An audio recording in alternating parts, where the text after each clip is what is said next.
यात्रियों की सुविधा के लिए भारतीय रेल द्वारा लगातार प्रयास किए जा रहे हैं और इसी श्रृंखला में 1 जुलाई से कई महत्वपूर्ण बदलाव भारतीय रेल द्वारा किए जा रहे हैं। सबसे बड़ा बदलाव तो तत्काल टिकटों के संबंध में किया जा रहा है। हम लोगों ने 1 जुलाई से तत्काल टिकट के लिए आधार ऑथेंटिकेटेड अकाउंट का होना अनिवार्य कर दिया है और इसकी व्यवस्था की गई है। इसके अलावा हम लोग कोशिश कर रहे हैं कि अपने सॉफ्टवेयर में ऐसे बदलाव लाएं कि OTP आधारित तत्काल टिकट जारी करना प्रारंभ कर दें। इसी तरह से किराया के जो स्ट्रक्चर है उसमें बदलाव का निर्णय लिया गया है। 1 जुलाई से नई किराया सूची जो है वह लागू की जा रही है। जो नई किराया सूची भारतीय रेल द्वारा तैयार की गई है उसमें सबअर्बन ट्रैफिक पर किसी प्रकार का दबाव नहीं डाला गया है। किराए में किसी प्रकार की तब्दीली जो है नहीं की गई है। इसी तरह से मासिक और त्रैमासिक टिकटों का किराया भी जो है वह पहले की तरह ही रखा गया है। उसमें किसी प्रकार का बदलाव नहीं लाया गया है। साथ ही जो जनरल क्लास में यात्री ट्रेवल करते हैं उनके लिए भी 500 किलोमीटर की दूरी तक कोई बदलाव नहीं लाया गया है। वह किराया जो है सेम ही रखा गया है। जनरल क्लास में 500 किलोमीटर से अधिक की यात्रा पर किराए में आधा पैसे प्रति किलोमीटर की वृद्धि की गई है। यदि इसको मॉनेटरी टर्म में हम लोग तब्दील कर दें, रुपए में तब्दील कर दें, तो 501 किलोमीटर से लेकर के 1500 किलोमीटर की यात्रा पर प्रति यात्री 5 रुपया किराया बढ़ाया गया है।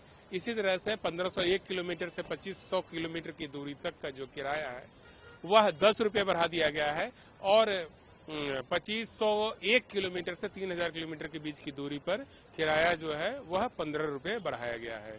जो मेल एक्सप्रेस गाड़ियां हैं उसमें हम लोगों ने नॉन AC क्लास में किराया जो है वह प्रति यात्री प्रति किलोमीटर किराया जो है 1 पैसा बढ़ाया गया है, जबकि AC क्लास में किराया जो है वह 2 पैसा प्रति किलोमीटर बढ़ाया गया है।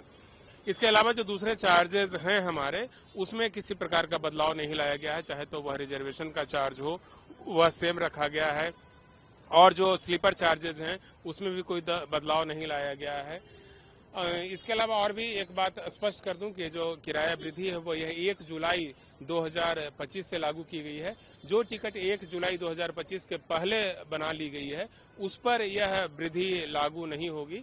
यानी कि जो टिकट 1 जुलाई 2025 की मध्य रात्रि से बननी चालू होगी उसी पर बढ़ा हुआ किराया अप्लाई होगा। यदि किसी यात्री ने पहले से ही टिकट ले लिया है तो उनको दोनों किरायों में जो डिफरेंस है वह अदा नहीं करना पड़ेगा।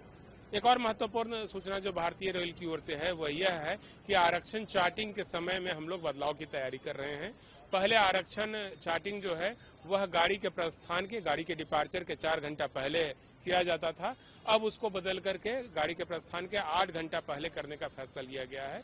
लेकिन जो गाड़ियां 2 बजे दोपहर 2 बजे या उससे पहले आरंभ होती है, उसका डिपार्चर यदि पहले होता है तो फिर उस गाड़ी का जो चार्ट है वह 1 दिन पहले रात्रि 9 बजे तैयार कर लिया जाएगा। इससे जो वेटिंग लिस्ट के हमारे यात्री हैं उनको काफी फायदा होगा। उनको 8 घंटे पहले ही पता चल जाएगा कि उनकी टिकट कंफर्म हुई है या नहीं।